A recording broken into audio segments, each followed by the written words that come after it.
good evening, good night. This is the story of St. Bridget. Now, St. Bridget was born in County Louth, but spent most of her life in County Kildare, which is why she is associated most with Kildare. As a young girl, she heard St. Patrick preaching and was inspired by him. According to legend, St. Bridget prayed to God to take her beauty away so no man would ever fall in love with her, so she can continue with doing what she loved, which is looking after the poor and sick. Her father allowed her to enter a convent, and Bridget believed her wishes had been granted by God.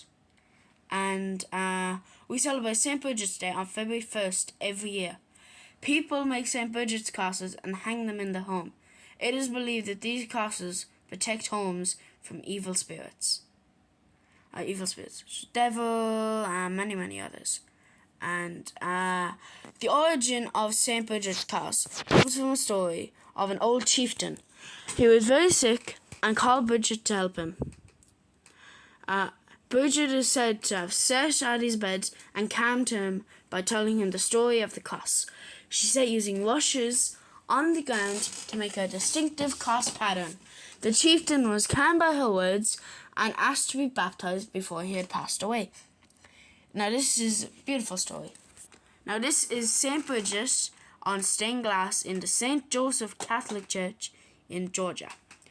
She died when she was around 70 years old, and she is one of Ireland's most important and famous saints. And to live till 70 years old at the 524 is a miracle. Now this is a story about St. Bridget's cloak, which really is just a wonder story, in my opinion. Now, one day St. Bridget wanted to build a church, and she wanted to build a church to spread the word of God. So she went over to her dad and she said, "Dad, I'm going to go and ask the king, can he give me some land to build a church?" And can you guess how his dad reacted? He laughed.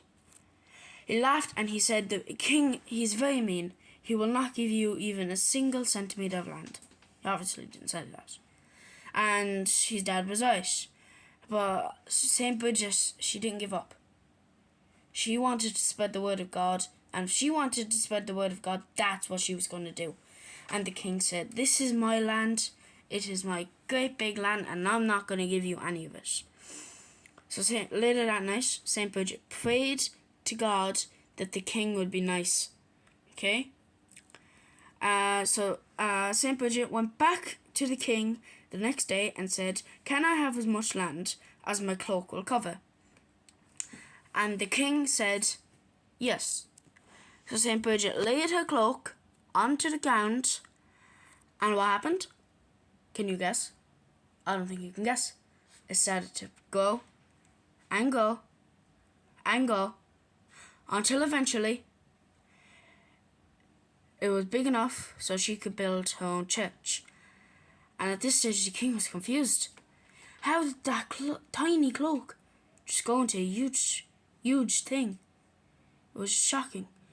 And so the king got on his knees, and he said, "I will do whatever it takes to please God." And eventually,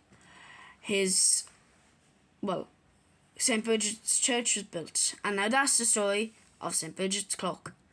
And we remember this story as it is the most famous story from St. Bridget. Happy St. Bridget's Day, everybody. Hope you have a nice one.